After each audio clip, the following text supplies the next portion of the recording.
नमस्कार दर्शकों, स्वागत है आपका आपके पसंदीदा कार्यक्रम नमस्कार एमपी में। और जैसा कि आपको पता है कि इस कार्यक्रम के माध्यम से हम आपको समसामयिक जानकारी प्रदान करते हैं, साथ ही साथ ले जाते हैं सैर पर भी और देते हैं फिटनेस के मंत्र भी। लेकिन सबसे पहले आपको बता दें कि आज की बात में हम क्या चर्चा करने जा रहे हैं। आज बहुत ही खास विषय है। आज हम बात करेंगे सोशल मीडिया के उपयोग के बारे में, साथ ही साथ संरक्षण के बारे में। मिलवाएंगे आपको विषय विशेषज्ञ से भी, लेकिन आपको उससे पहले बता दें कि दूसरा विषय क्या है। दूसरा विषय भी बहुत खास है, जागरूक उपभोक्ता के बारे में बात करेंगे। मिलवाएंगे विषय विशेषज्ञ से, लेकिन आज का मेहमान भी बहुत खास है क्योंकि उनको राष्ट्रपति सम्मान प्राप्त हुआ है। तो दर्शकों, आप नोट कर लीजिए हमारे टोल फ्री नंबर्स, जिससे आप कॉल करके हमसे जुड़ सकते हैं। हमारा नंबर है 0755260049 और दूसरा टोल फ्री नंबर है 18002333000340। दर्शकों, तिथि सबसे महत्वपूर्ण होती है। जब हम दिन की शुरुआत करते हैं, सबसे पहले देखते हैं तिथि क्या है। तो आइए नजर डालते हैं आज की तिथि पर। विक्रम संवत 2080 है, अश्विनी माह कृष्ण पक्ष चतुर्दशी तिथि है, 13 अक्टूबर 2023 तिथि और दिन है शुक्रवार।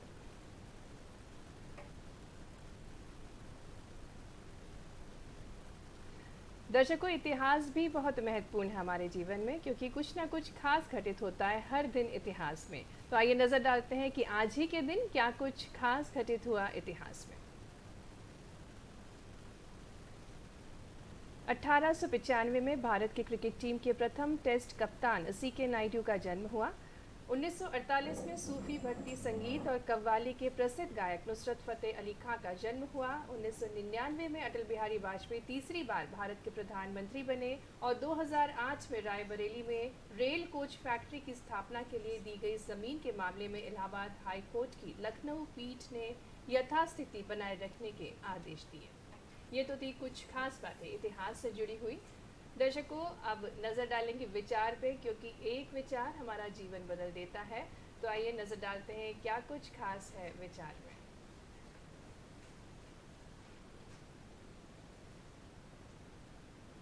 समय का चक्र बहुत तेज चलता है, इसलिए ना ही अपने बल का अहंकार करें और ना ही अपने धन का। बहुत ज़रूरी है, हमें अपने बल का अहंकार कभी नहीं होना चाहिए, क्योंकि बल और धन कुछ ही समय के लिए रहता है और इसी चीज़ को हमें बहुत ध्यान में रखना चाहिए एक सफल जीवन के लिए।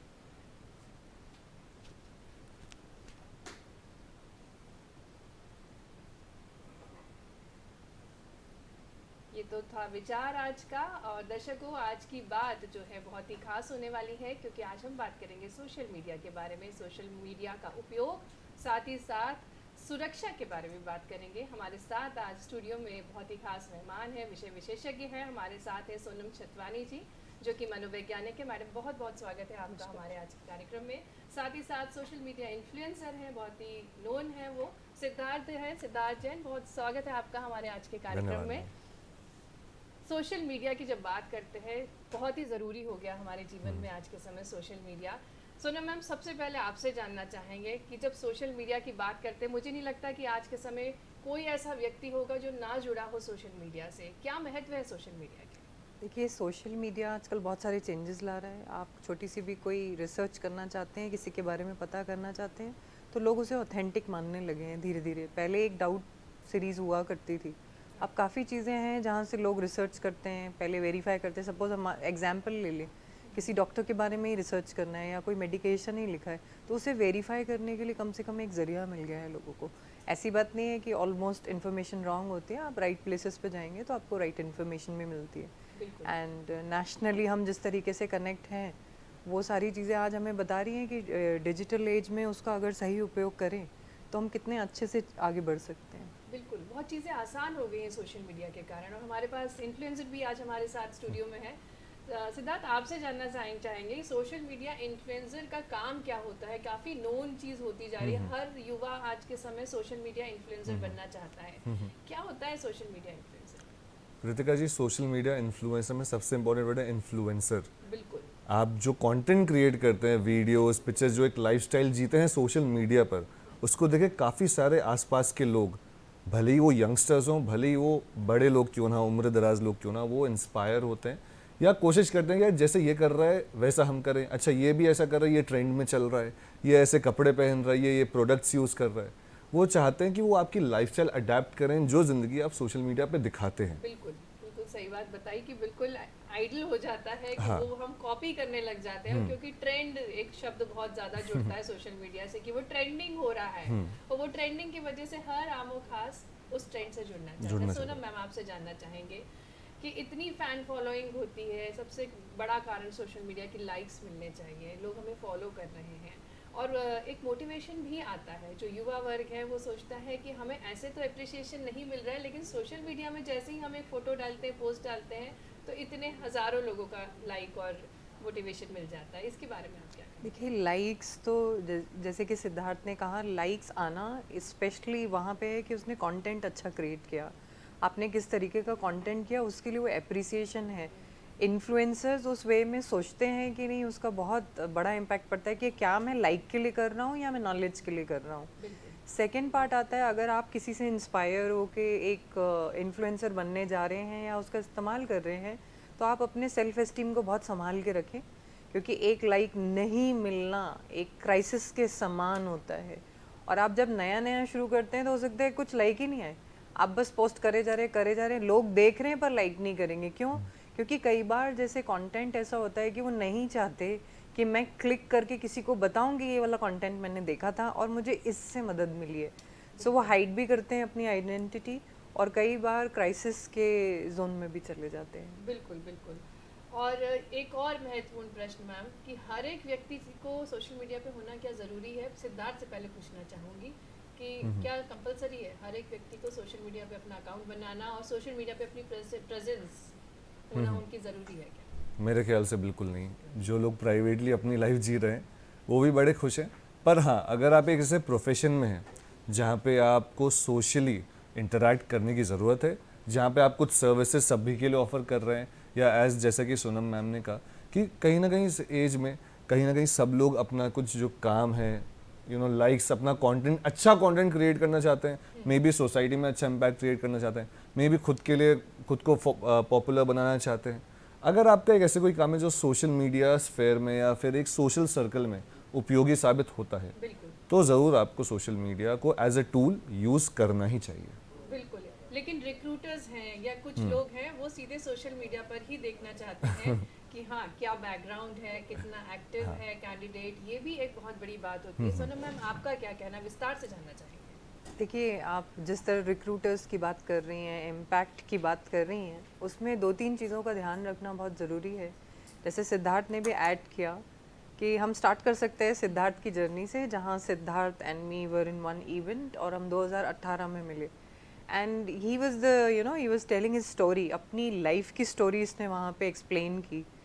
एंड आई कुड सेंस कि उस डिपार्टमेंट ने, वो जितने बच्चे वहाँ 200 बच्चे वहाँ पे बैठे थे, उसके बाद डिपार्टमेंट में काउंसलिंग को लेके वो जाने लगे, क्योंकि उनको समझ में आने लगा कि थेरेपी कोई प्रोसेस होता है।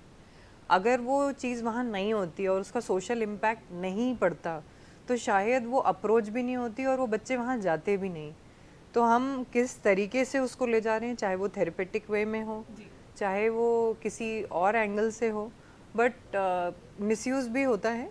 लोग आपको फूल करते हैं, मैं उसको कहती हूँ सूडो प्रोफेशनल्स बहुत आ गए हैं, तो लोगों को ध्यान रखने की ज़रूरत है कि आप किसको सुन रहे हैं।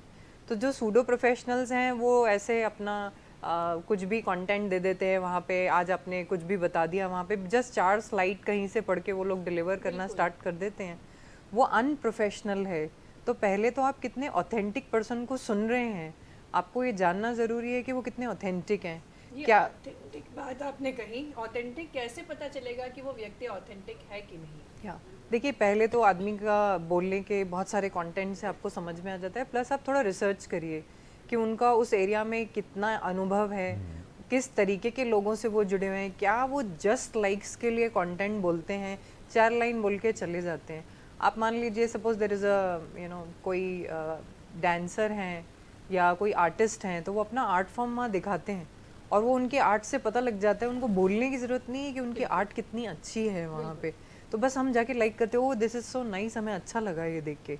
बट ऑथेंटिक नहीं होने की वजह से कई बार लोग साइबर बुलिंग, क्योंकि बहुत अच्छा है, स्पेशली यंगस्टर जो स्कूल में है, जिनका डिसीजन मेकिंग थोड़ा सा कमज़ोर होता है, इसलिए ये नहीं कहूँगी कि पूरा कमज़ोर होता है, पर वो बहुत कच्ची एज है जहाँ पे मेच्योरिटी नहीं है अभी उतनी, तो वहाँ पे बच्चे ट्रैप्स में चले जाते हैं और साइबर बुलिंग के कारण वो खुद को हार्म भी करते हैं। बहुत सारे केसेस भी हम देख रहे हैं कि वहाँ पैसे का लेन देन दे देना, मैंने कई केसेस देखे हैं जहाँ पे वो पेरेंट्स के मोबाइल से पैसा ट्रांसफ़र करते हैं। अभी रिसेंटली एक केस था जहाँ पे एक बच्ची सोशल मीडिया पे कनेक्ट हुई और सोशल मीडिया पे कनेक्ट होने के बाद इस बच्ची ने टीचर को भी अपने अकाउंट में ऐड कर लिया, पर टीचर को गलत मैसेजेस जाने लगे इस बच्ची के अकाउंट से, and then she was in a trap और उसके ऊपर फिर एफआईआर हो गया। तो इन चीज़ों से अगर हम बच्चे बचेंगे या हम बचेंगे तो मुझे नहीं लगता कि हम कोई कभी कभी उस चीज़ का इस्तेमाल करने में कोई बुराई है, तो थोड़ी सी सावधानी रखनी है। बिल्कुल मैम, बहुत बहुत अच्छे से और बहुत विस्तार से आपने बताया कि किस तरीके से ट्रैप में भी आ जाते हैं खासकर बच्चे, क्योंकि वो मेच्योर नहीं होते। सिद्धार्थ, मेच्योरिटी कितनी इम्पोर्टेंट है? आप इन्फ्लुएंसर तो हैं, सोशल मीडिया पे तो हैं, लेकिन मेच्योरिटी कितनी इम्पोर्टेंट है? कोई एज लिमिट होती है क्या सोशल मीडिया में एक्टिव होने के लिए? मैम होती तो है, पर फॉलो नहीं की जाती, बिकॉज एज लिमिट 13 होती है across all the social media platforms. At least India में तो 13 है, बाहर भी बहुत सारे देशों में 13 रहती है। पर दिक्कत है कि जब आप अकाउंट बनाते हैं, अब रोबोट कैसे वेरीफाई करे कि आप असल में 13 साल के हो या नहीं हो? वहाँ पे आप ना आपके क्रेडेंशियल्स, आपके आधार कार्ड या आपके डॉक्यूमेंट्स चेक नहीं किए जा सकते। तो इसकी वजह से जो अंडर 13 भी होते हैं वो आसपास देखते हैं, आराम से एक चुटकी में अकाउंट बना लेते हैं आराम से। और मेरे ख्याल से यहाँ पे एक चीज़ बताना बहुत ज़रूरी है। एक नया कोर्स या नया सब्जेक्ट जो हाल ही में सामने आया है सोशल मीडिया के डीमेरिट्स देखते हुए, वो है इंटरनेट मेच्योरिटी, क्योंकि आपने मेच्योरिटी की बात करी, जिसमें बच्चों को ये सिखाया जाता है कि इंटरनेट पे कैसे बिहेव करना है। एग्जाम्पल के तौर पर पेरेंट्स हमें रियल लाइफ में सिखाते हैं कि रियल लाइफ में तुम्हें कैसे मेच्योर होना है, कैसे एक सेंसिबल इंसान की तरह अपने डिसीजंस लेना है। वैसे इंटरनेट मेच्योरिटी, कहाँ पे किस पोस्ट पे क्या कमेंट करना है, किसको ऐड करना है अपने सोशल मीडिया अकाउंट पे, किसको नहीं करना, किससे चैट करना है, क्योंकि मैं यहाँ से बैठे बैठे किसी भी इंसान से चैट कर सकता हूँ। सोशल मीडिया का सबसे बड़ा दुर्भाग्य और सबसे बड़ा फ़ायदा भी ये है कि आप बियॉन्ड बाउंड्रीज दुनिया में किसी से भी कनेक्ट कर सकते हो। अब वो देखना पड़ेगा, निगरानी रखनी पड़ेगी कि आप उसको एज ए टूल यूज़ कर रहे हैं या फिर जैसा कि मैम ने बताया कि एफआईआर हो जाए या गलती से हैक हो जाए, गलत इस्तेमाल आप करें, दोनों चीज़ें हो सकती हैं। बिल्कुल, बहुत अच्छी बात बताई सिद्धार्थ ने कि पेरेंट्स की भी बहुत बड़ी जिम्मेदारी है, समाज की बहुत बड़ी जिम्मेदारी है, क्योंकि उतनी मैच्योरिटी नहीं होती है। एज तो 13 है, लेकिन 13 में भी मुझे नहीं लगता इतनी मैच्योरिटी होती है कि वो कोई कंटेंट डिलीवर कर सके, क्योंकि रिसर्च करके। और ऑथेंटिसिटी की बात सोनम मैम ने कही, वो भी बहुत अच्छे से उन्होंने बताया। मैम, पेरेंट्स की बात हो रही है, कितनी जिम्मेदारी है पेरेंट्स की कि उनके बच्चे सोशल मीडिया पे एक्टिव हैं कि नहीं? तो पेरेंट्स के लिए क्या टिप्स देना चाहेंगे, उनको आप कैसे मार्गदर्शन देना चाहेंगे? देखिए, यहाँ पे ना 2-3 चीज़ें हैं। थोड़ा सा ऐसा लगता है पेरेंट्स को मार्गदर्शन देना है, पेरेंट्स ऑलरेडी दे नो कि उनको अपने बच्चे के साथ क्या करना है, मैं ये मानती हूँ। सेकेंड, हाँ, वो लोग खुद या मैं एज अ पेरेंट, बहुत सारे लोग खुद भी सोशल मीडिया पे हैं, तो पहले तो बच्चा आपको कॉपी करेगा कि ओह, आपका मोबाइल तो सारा दिन 25 रील तो आप देखती हैं, आप 20 रील्स देखती हैं, मुझे मना करिए। और वो एज है उनकी वो सब बात करने की। यहाँ एक चीज़ ध्यान रखने की ज़रूरत है कि 16 ईयर्स तक ब्रेन कम्प्लीटली डेवलप नहीं होता है। फ्रंटल लोब स्पेशली अगर आप साइंस में जाके देखें तो कंप्लीट डेवलप नहीं होता है, तो उसकी वजह से वो आर्ग्यू भी करेंगे बच्चे।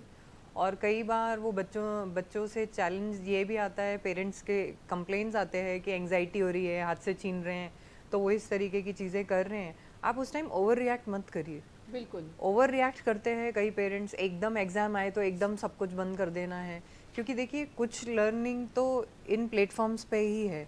आप ज्ञान कोश ले लें या गवर्नमेंट के बहुत सारे ऐसे शिक्षा से जुड़े हुए ऐसे माध्यम चल रहे हैं जहाँ आजकल एनसीईआरटी के बुक्स आप देखें तो उसमें बारकोड्स आते हैं, वो स्कैन करते हैं, वो ऑडियो लेक्चर पे पहुंच जाते हैं, वो स्कैन करते हैं, वो रीड करने लगते हैं।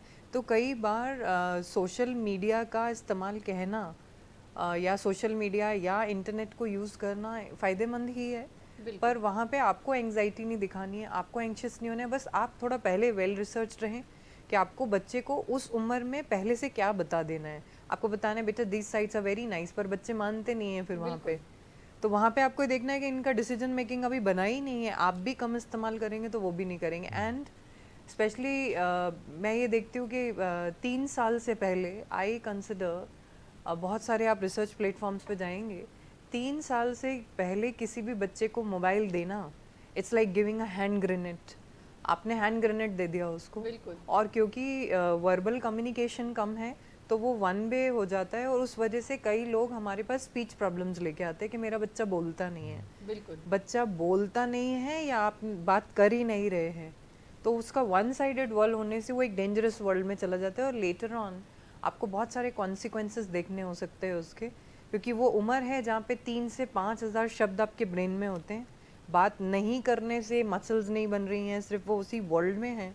तो इट्स मोस्टली हम उसे कह सकते हैं कि हम वर्चुअल पपेट्स की तरफ जा रहे हैं। बिल्कुल। या बिल्कुल, बहुत अच्छी बात बताई आपने कि बच्चों पे बहुत ज़्यादा इम्पैक्ट पड़ रहा है। 3 साल से पहले नहीं देना चाहिए, और आजकल की बात करें तो जन्म होते ही बच्चों को आजकल मोबाइल देखने की आदत है। खाना खिलाते वक्त एक आर्टिकल में बहुत अच्छे से बताया गया था कि खाना खिलाते वक्त खासकर जो पेरेंट्स हैं वो मोबाइल का उपयोग करते हैं, रील्स देखते हैं।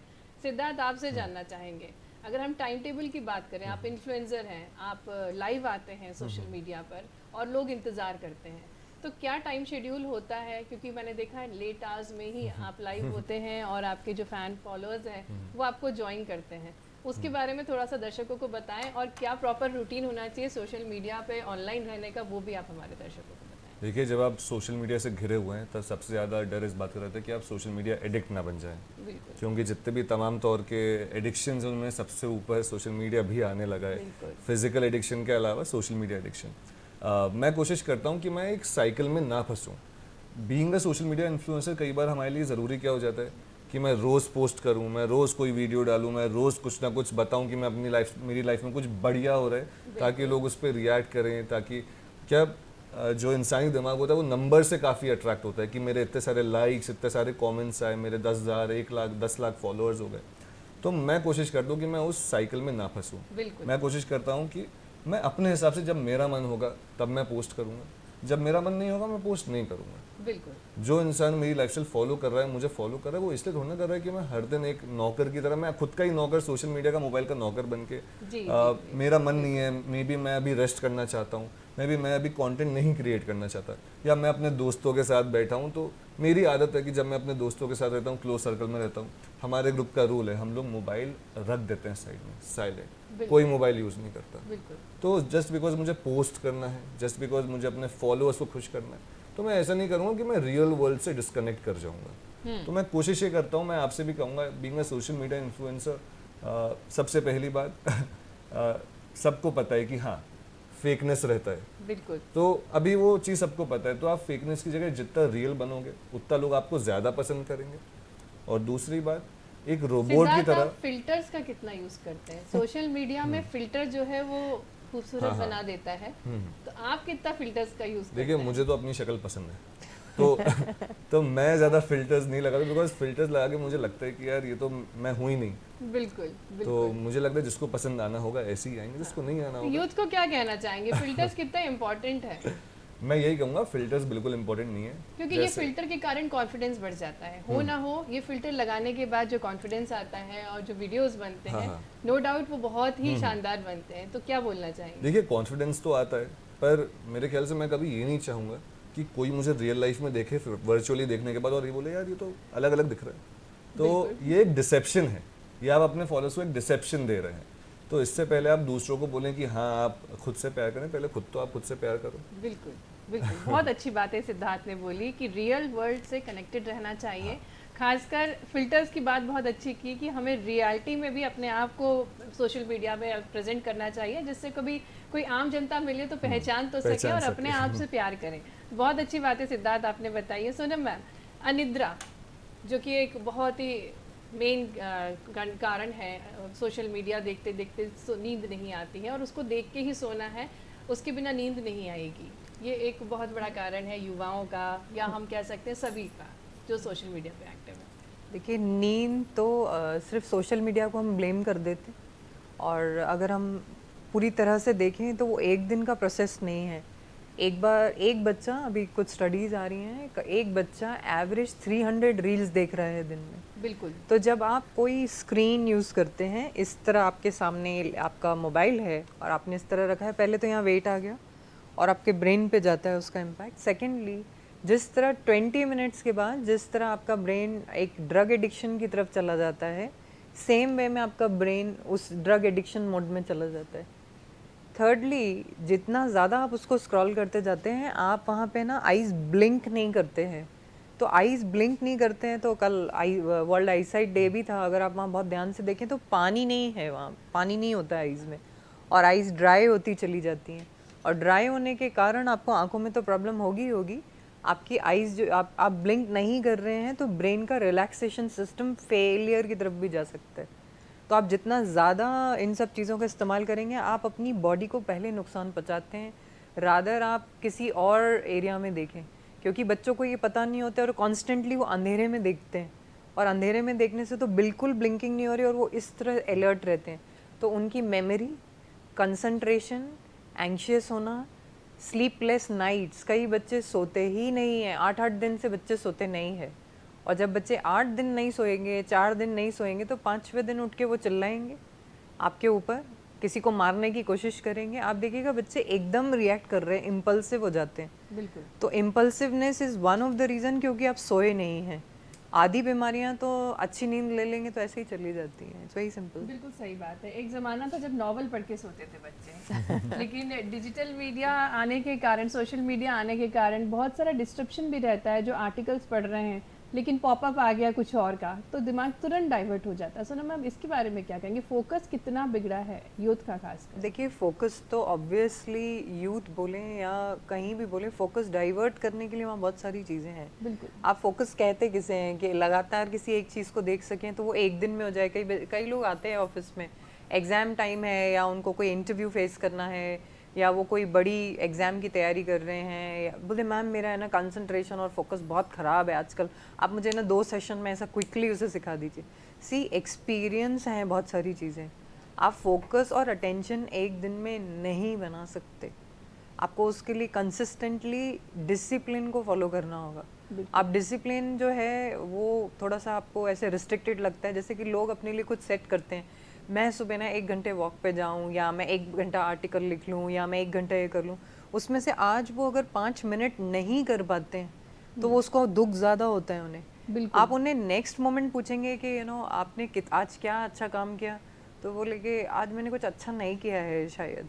तो सेल्फ एप्रिसिएशन ही नहीं है। आप छोटा सा भी कोई काम करते हैं तो थोड़ा सा पहले सेल्फ एप्रिशिएट करें, अपनी ऐसी डेली रूटीन बनाएं, तो रूटीन के हिसाब से आपका फोकस अटेंशन अच्छा होगा। प्लस कुछ रिलैक्सेशन टेक्निक्स हैं, specially I will recommend yoga में बहुत से ऐसे टेक्निक्स हैं जो आपका स्पैन, जैसे है ना ब्रेन में बहुत सारे विचार आते हैं, उसको ठंडा करता है। प्लस जिन लोगों को योगा पसंद नहीं है वो बहुत ट्रेडिशनल वे में नहीं जा सकते, थेरेपेटिक कल्चर में भी बहुत सारी ऐसी चीज़ें हैं। प्लस आप छोटे बच्चों को देखिए, हम ऐसे गेम्स खेलते थे पहले, बीट्स को इधर करना, या कुछ गेम्स ऐसे हैं जिससे ब्रेन स्ट्रॉमिंग अच्छी होती है, ब्रेन जिम करके बहुत सारी एक्सरसाइजेज होती हैं, तो स्पेशली छोटे बच्चों में इनसे काफ़ी अच्छे इम्प्रूवमेंट होते हैं। बिल्कुल मैम, आपने जो एक्सरसाइजेस बताई है वो भी करना बहुत महत्वपूर्ण है, और ये सब करके थोड़ा रिलैक्स तो हो सकता है।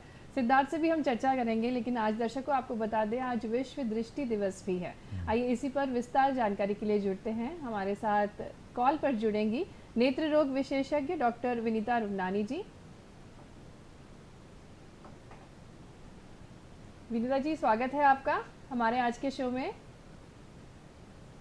नेत्र दृष्टि बहुत महत्वपूर्ण है, क्योंकि दृष्टि के कारण ही हम इस सुंदर विश्व को हम देख पाते हैं, हम आसपास की सुंदरता को देख पाते हैं, और आज इसी पर चर्चा करेंगे। कुछ ही देर में जुड़ेंगे हमारे नेत्र रोग विशेषज्ञ डॉक्टर विनीता रमनानी जी से, और आज हम जो चर्चा कर रहे हैं सोशल मीडिया के बारे में। सोशल मीडिया जो कि बहुत महत्वपूर्ण है सभी युवाओं के लिए, हम सभी के लिए बहुत ज़्यादा ज़रूरी है, उसी पर विशेष चर्चा कर रहे हैं। हमारे साथ सिद्धार्थ है।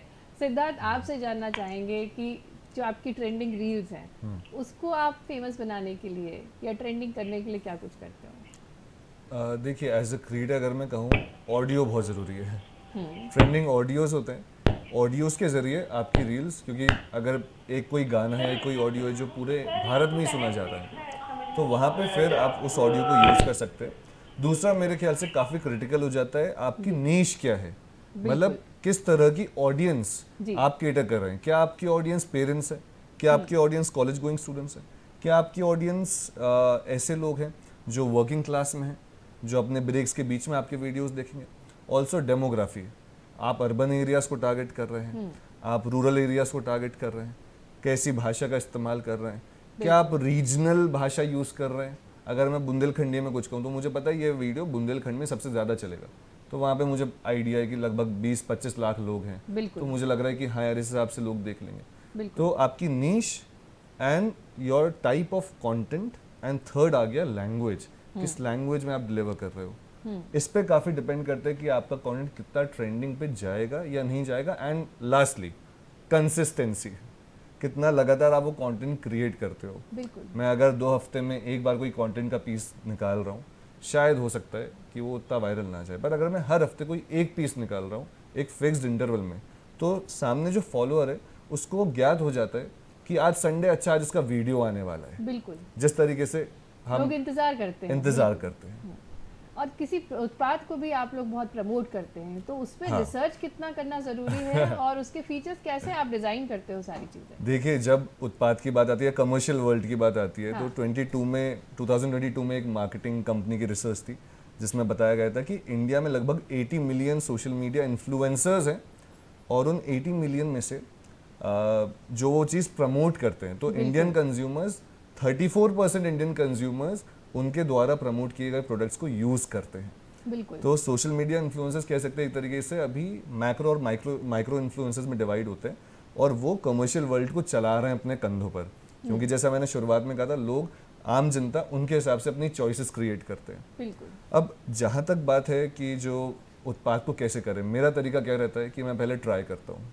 मैंने एक ऐड किया था फॉर लैब टेस्ट, तो मैंने उनसे पहले अपना लैब टेस्ट करवाया, पैथोलॉजी लैब टेस्ट। तो मैंने अपना खून निकलवाया, मैंने खून पसीना दिया उनको, तो मैंने खुद एक्सपीरियंस किया। तो मेरे ख्याल से सबसे ऑथेंटिक वे है कि आप खुद एक्सपीरियंस करिए, आपको जो फील होता है आप हाँ बोलिए। ब्रांड्स की कमी नहीं है, अगर आप एक ब्रांड को मना करेंगे दूसरा आएगा, पर आप सिर्फ एक डील के लिए कभी भी गलत चीज़ को प्रमोट ना करिए। जो आपको लगता है कि नहीं यार ये फॉलोअर्स अगर इसको अडेप्ट करेंगे तो उनकी लाइफ में कोई वैल्यू एडिशन नहीं होगा, उनकी लाइफ में या उनके बाय चांस एक छोटे भी एक्ट में कहीं ना कहीं डिस्ट्रस्ट हो जाएगा, आप पे भरोसा नहीं करेंगे फिर से। तो मेरे ख्याल से वही, पहले विश्वास करें फिर इस्तेमाल करें। बिल्कुल, बहुत अच्छी बात की, पहले इस्तेमाल करें फिर विश्वास करें। हाँ, यस, बहुत सही अच्छी बात है ये, और काफ़ी पेशेंस चाहिए होता है, साथ ही साथ बहुत बड़ी रिस्पॉन्सिबिलिटी है सोशल मीडिया इन्फ्लुएंसर बनना भी, क्योंकि आपका जो कंटेंट है वो पता नहीं कितने हज़ारों करोड़ों लोगों तक पहुंच रहा है, पूरा वर्ल्ड कनेक्ट रहता है सोशल मीडिया से। तो जो सोशल मीडिया इन्फ्लुएंसर्स हैं उनके लिए बहुत अच्छी बात सिद्धार्थ ने कही है कि पूरी रिस्पॉन्सिबिलिटी के साथ, पूरे पेशेंस के साथ, पूरे रिसर्च के साथ ही आप कंटेंट बनाएं और तभी फ्लोट करें। सोनम मैम, आपसे बात करना चाहेंगे महिलाओं के बारे में। महिलाओं के लिए बहुत बड़ा मोटिवेशन बन चुका है सोशल मीडिया, और ख़ासकर जो हाउस वाइफ्स हैं उनकी लाइफ चेंज हो गई है जब से सोशल मीडिया आई है, काफ़ी ट्रेंडिंग हो गई हैं, वो चीज़ों समय के साथ चलने लगी हैं। इसके बारे में आप क्या कहेंगे? मुझे बहुत अच्छा लगता है कई बार देखते हुए कि एक दादी माँ की रसोई करके चैनल है जी, there are lot of good channel जहाँ गार्डनिंग सिखा रहे हैं, तो सोशल कनेक्ट बहुत अच्छा है वहाँ पे आप देखिए उन्होंने स्टार्ट किया एक नॉर्मल से किचन में खाना बनाना, and she is teaching lot of people, और लोग अप्रिशिएट करते हैं उनके स्किल के लिए। तो वो अपना ओल्ड एज बैरियर नहीं है उनके लिए कोई, वो तो उनके स्किल को वो आगे ले गई हैं। तो जहाँ स्किल्स का है, कनेक्टिविटी है, वहाँ it is very nice. And but there is one side जहाँ आप उसको फिर गलत तरीके से इस्तेमाल करने लगते हैं, खुद को ब्लेम करने लगते हैं। आई विल से उसके लिए रुकें। Plus ladies specially, I won't say males are very vocal about it, but females में body shaming बहुत ज़्यादा आता है। खुद को लेके वो बहुत inferior हो जाती हैं। कई प्रोडक्ट्स और कई चीज़ें वो लोग इस तरीके का इस्तेमाल करने लगते हैं जहाँ पे उन्हें उन चीज़ों की तरफ शायद जाना ही नहीं चाहिए। 90% women जो काउंसलिंग के लिए आते हैं उनमें खुद का अच्छा नहीं दिखने का और बचपन से वो गिल्ट वो स्ट्रेट वहाँ से भी लाती हैं अब। हाँ, बिल्कुल स्ट्रेटली, क्योंकि उन्होंने कुछ ऐसा किया था तो I have to do it. उस चक्कर में वो इतना ज़्यादा मीडिया पे जाके अपना वीडियोस वायरल कर देंगे, एंड समटाइम्स वो ज़रूरत भी नहीं है, और उस केस में वो अपने घर की प्राइवेसी भी दाव पे लगा देते हैं। आप देखिए छोटे बच्चों के या आपके घर के बहुत ज़्यादा फोटोज़ डालने से कोई आपको वहाँ पे बैठ के ट्रैक कर रहा है। बिल्कुल। आज मैं लंदन जा रही हूँ, आज मैं यहाँ जा रही हूँ, तो नेक्स्ट दिन तो चोर आ जाएगा आपके घर में। बिल्कुल सही बात सो है। I will say stop that and plus 2-3 चीज़ों का बहुत ज़्यादा ध्यान रखें जब आप उस सोशल मीडिया का इस्तेमाल कर रही हैं, तो आप अपने आप को किससे कंपेयर कर रही हैं, दूसरों से, या आप बता रही हैं कि आई एम परफेक्ट, ये बोलना चाह रही हैं वहाँ पे आके, तो आप ग्रेटिफाई करते हैं वहाँ पे नीड को कि हाँ मैं बहुत कुछ हूँ, स्ट्रांग दिखाने की कोशिश करते हैं, उसको बंद कर दें। सिंपल आप जैसे हैं आप थोड़ा बहुत इस्तेमाल करें उसको।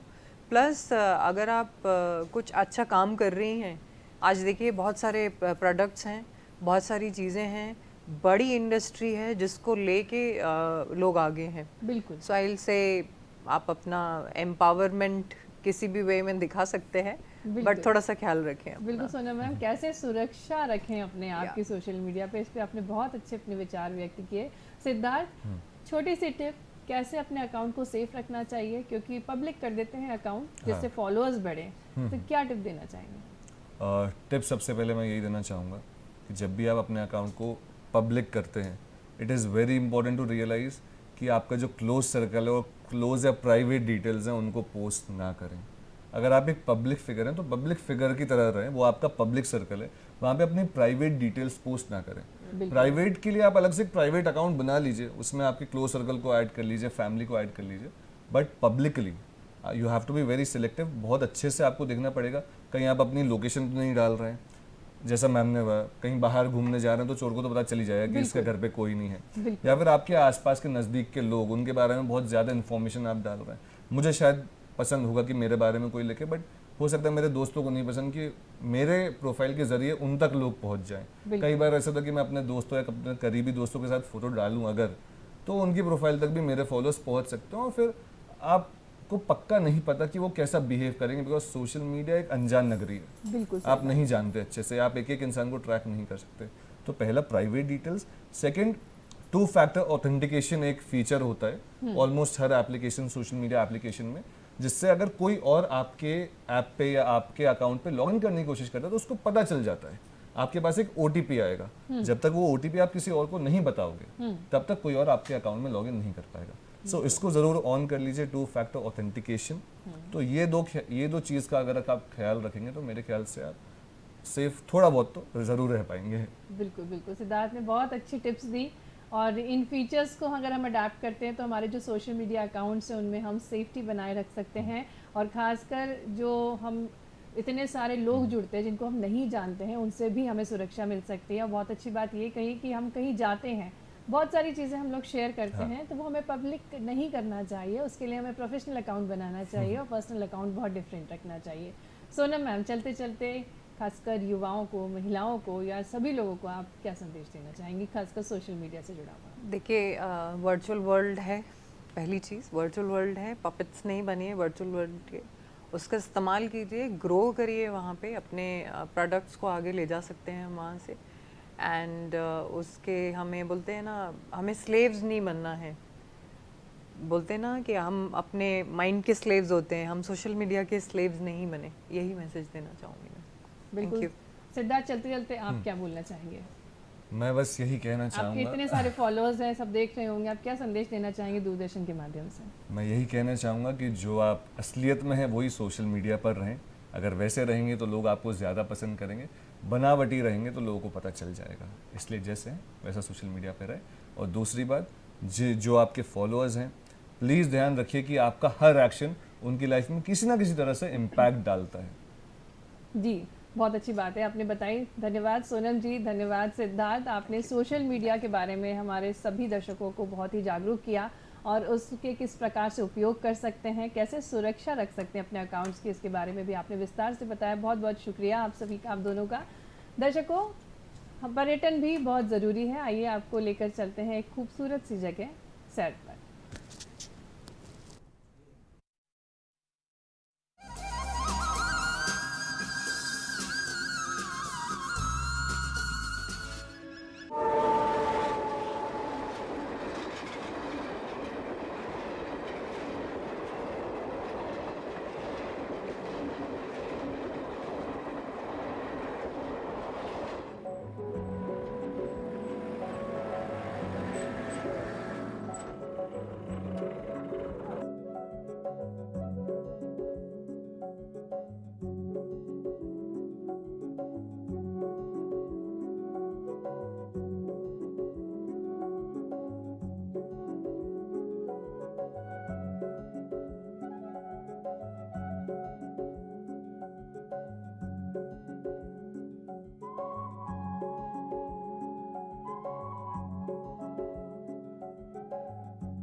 भीमबेटका को दूर से देखने पर लगता है मानो यहाँ की पहाड़ियां किसी किले की दीवारों से घिरी हों, लेकिन वास्तव में ये हैं विशाल चट्टानें। भीमबेटका के बारे में ऐसी धारणा है कि अज्ञातवास के दौरान पांडव यहाँ भी रहे थे और महाबली भीम यहाँ की विशाल चट्टानों पर बैठकर अपने भाइयों की रखवाली किया करते थे, इसीलिए इस स्थान का नाम भीमबेटका हो गया। पांडवों के प्रवास के यहां कई सबूत मिलते हैं। पास के लाखा जोहार के जंगल के बारे में कहा जाता है कि कौरवों ने लाख के महल को पांडवों के उसमें रहते हुए जलाया था, क्योंकि वहां पर शैलाश्रयों में विशाल पाषाणों के मकान अब भी मिलते हैं।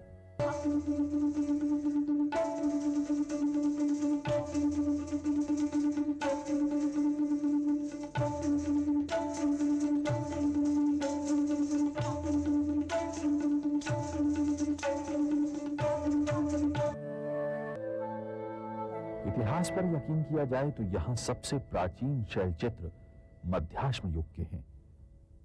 चित्रकला से संबंधित गुफा मानव की गतिविधियां मध्यकाल तक चलती रहीं। शैलचित्रों व पुरावशेषों के अतिरिक्त किले की दीवारें, लघु स्तूप, पाषाणों के मकान, शुंग तथा गुप्तकालीन अभिलेख, शंख लिपि के चित्रित अभिलेख, परमारकालीन मंदिर व प्रतिमाएं आदि प्रकाश में आए। शैल चित्रकला का इतिहास देखा जाए तो भीमबेटका के शैल चित्र भारत के प्राचीनतम शैल चित्र माने गए हैं। डॉक्टर वाकनकर ने इन शैल चित्रों के 7 समूह बताए।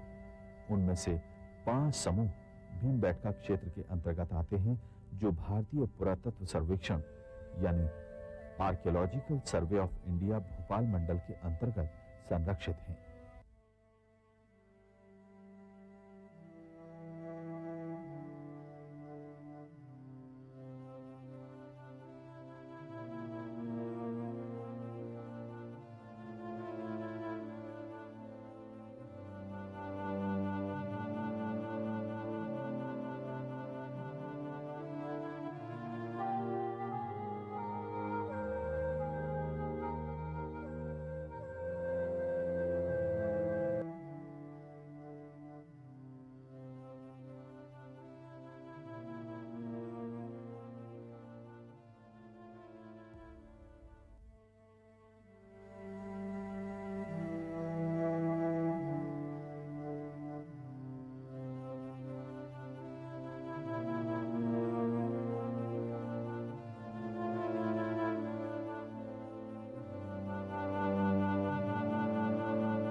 इनकी छतों में भी कलात्मक चित्र पाए गए हैं।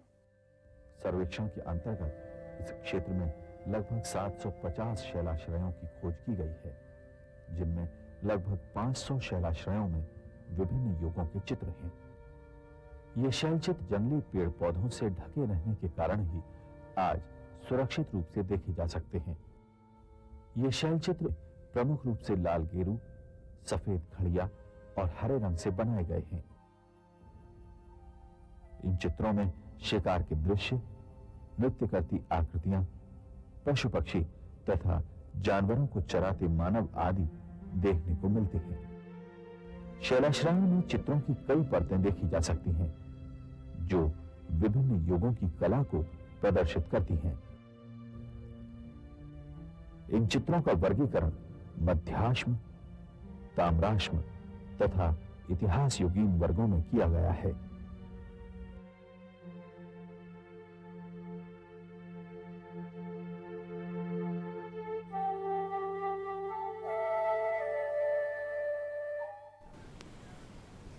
आज हिंदी सिनेमा के मशहूर गायक किशोर कुमार जी की पुण्यतिथि भी है और उनको हम कोटि कोटि नमन करते हैं, जिन्होंने बहुत ही जाने माने गाने हमको दिए।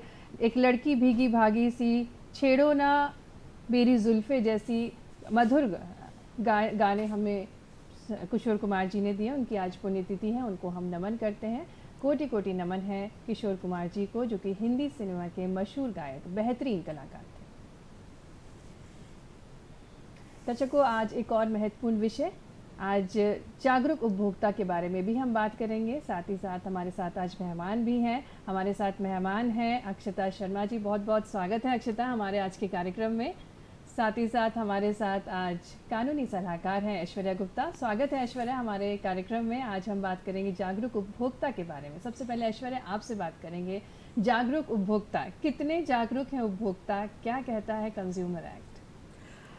तो एक वकील होने के साथ एक ग्राहक और एक कंज्यूमर मैं भी हूँ, तो इस प्रश्न का आंसर मैं ऐसे देना चाहूँगी कि आज के डिजिटल एज में जितना इम्पोर्टेंट हो गया है, जितनी ज़्यादा सामान और उतनी वैरायटी क्वांटिटी हमारे पास हो गई है, बहुत ज़रूरी है कंज्यूमर का अवेयरनेस।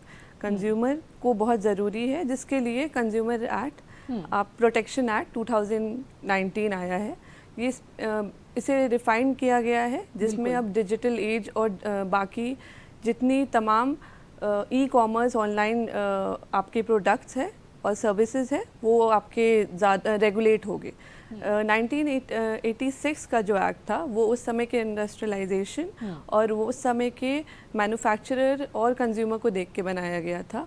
जो रिफाइंड हुआ है, जो अब हमारे लिए है, क्योंकि अब हम सबके पास ज़्यादातर फ़ोन और ऑनलाइन ऑप्शंस है, सोशल मीडिया से लेकर हर ऐप आपके सामान जो बेचते हैं, उस हिसाब से हमें ज़्यादा अवेयर होने के लिए जो प्रोटेक्शन एक्ट 2019 है उसमें हर चीज़ रेगुलेट कर दी है कि कंज्यूमर अवेयर भी रहे और प्रोटेक्टेड भी रहे। बिल्कुल।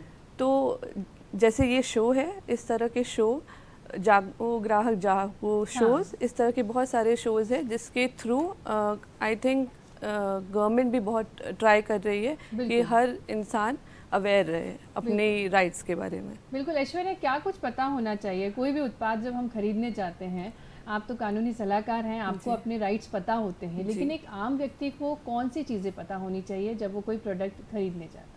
जैसे कि नॉर्मली अगर कोई भी कोई सामान खरीदने जा रहा है, कहीं भी कोई नई चीज़ लेने जा रहा है, तो उसे उस सामान के बारे में आइडिया होना चाहिए, अपने राइट्स पता होने चाहिए, जो हमारे अब हर फील्ड में बताने की कोशिश की जा रही है।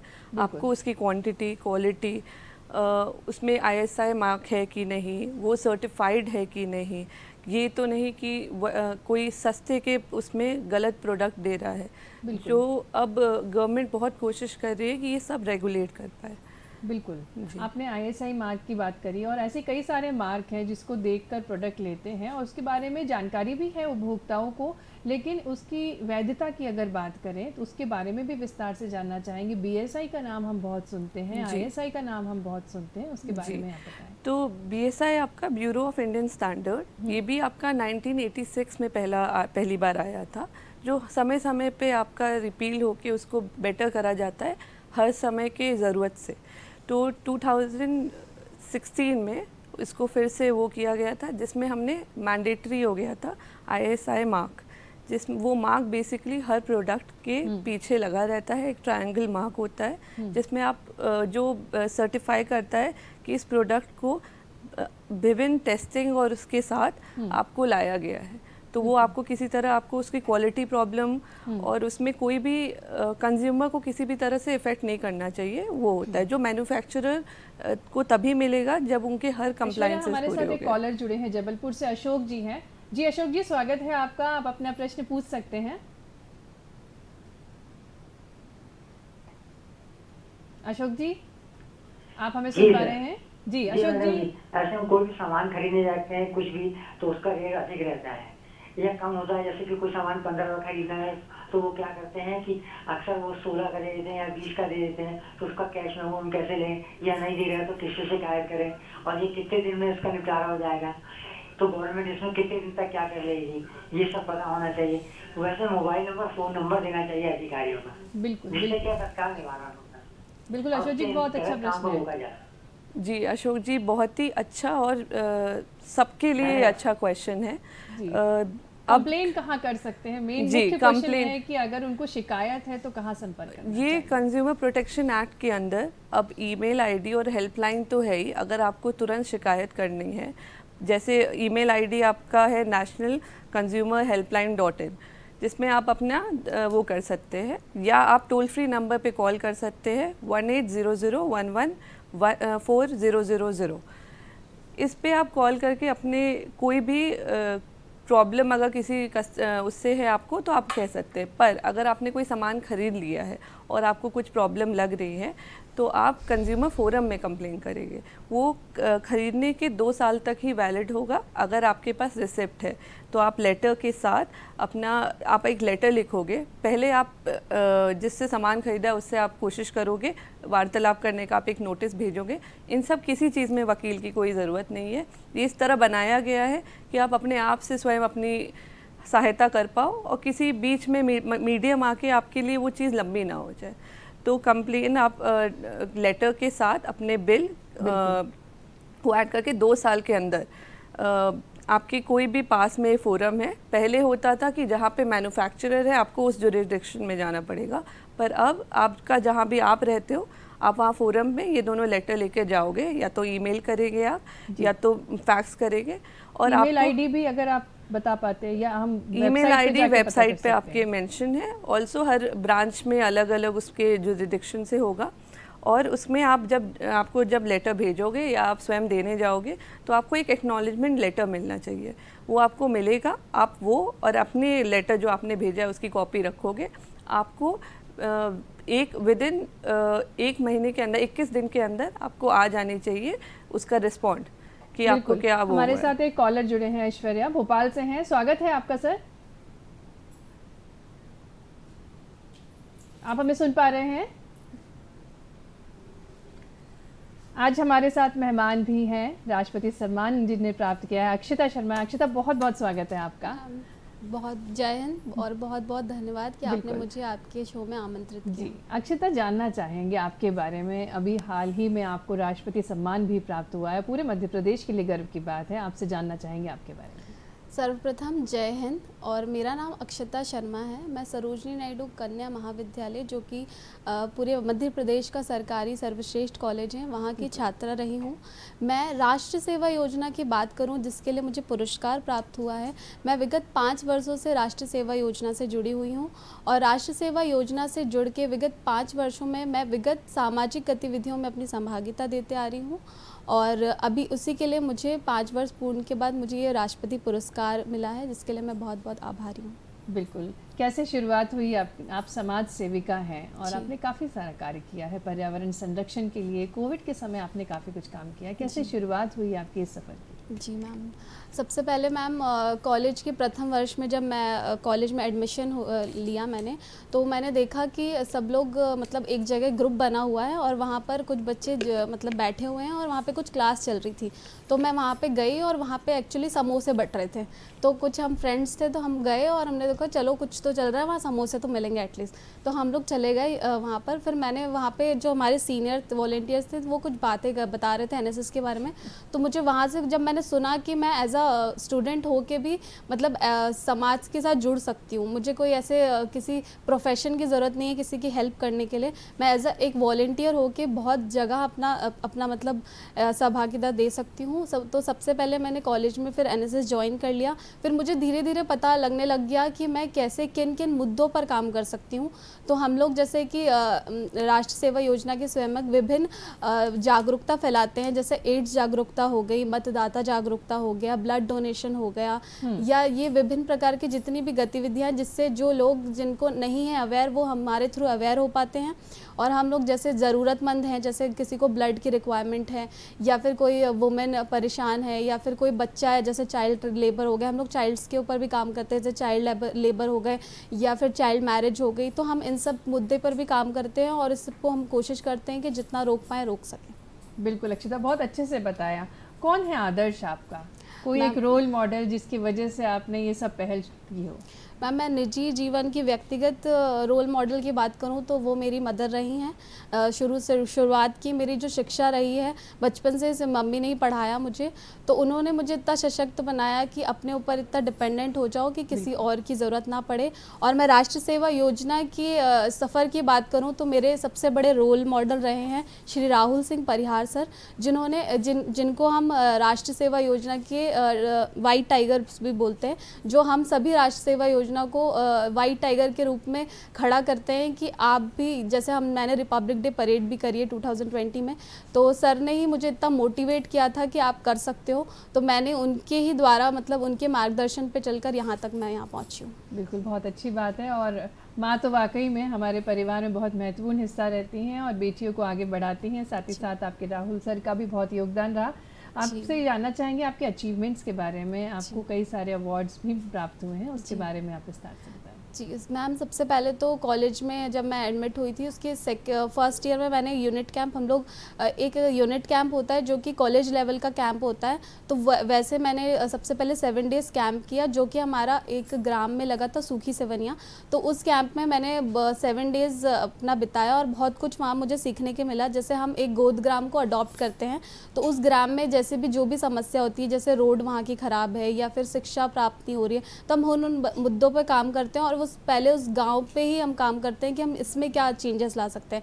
फिर उसके बाद एक यूनिट कैंप जब हो जाता है तो उसके बाद हम एलिजिबल हो जाते हैं एनएसएस वॉलंटियर अगले लेवल स्टेप पे जाने के लिए। जैसे मैंने फिर स्टेट लेवल कैंप किया जो कि हमारा लगा था शिवपुरी में। उसके बाद मैंने रिपब्लिक डे परेड की है जो अपने आप में सबसे बड़ी परेड होती है पूरे इंडिया की, जो कि राजपथ उस टाइम था जिसका नाम अब कर्तव्य पथ हो गया है। तो उसमें मैंने 2020 में माननीय राष्ट्रपति जी महोदय जो उस टाइम रामनाथ कोविंद जी थे, तो मैंने उनके समक्ष परेड करी है। उसके बाद मैंने राष्ट्रीय एकता शिविर किया है झारखंड में, और इसके अलावा मैंने अभी जो मध्य प्रदेश गवर्नमेंट के द्वारा माँ तुझे प्रणाम स्कीम निकाली जा रही है उसमें मैंने वाघा बॉर्डर का सफ़र तय किया है जो कि मेरे लिए बहुत अस्मरणीय था, जिसके लिए मैं बहुत बहुत मध्य प्रदेश सरकार का भी आभार व्यक्त करती हूँ कि उन्हें हम युवाओं को ये अपॉर्चुनिटी दी है। बिल्कुल, बहुत अच्छे अपने अपने अनुभव साझा किए और युवाओं के लिए ये काफ़ी ऊर्जा का स्रोत प्रदान करेंगे जो आपने अनुभव अपने साझा किए।